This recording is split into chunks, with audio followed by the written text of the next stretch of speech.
Gusto ko mag-thank you sa inyo kasi first time ko to na may mga batang katulad nyo na kumakanta para sa akin, sinasayawan ako. So thank you sa inyo. Naantig talaga yung puso ko, ma'am. Mag-uusap tayo mamaya. Ayan. Tapos, alam niyo ba kung bakit nangyari to? Bukod sa birthday ni Ate Marian, nakita niyo yung mga naka-red? Ayan, yung mga Marian Knights. Ayan, sila yung mga taong, paano ko ba i-explain? Baliw tayo. Mga baliw kay Ate Marian. Mga nagmamahal kay Ate Marian, kaya kayo yung napili nila na i-celebrate yung birthday ko na kasama kayo. Diba? Ang tanong, happy ba kayo?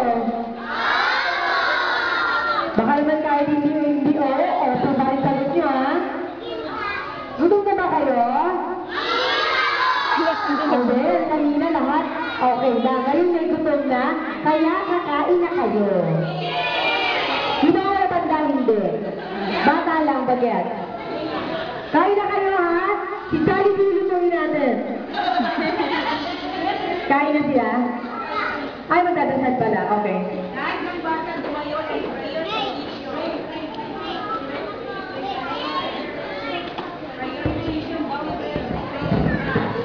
Are you ready for class now?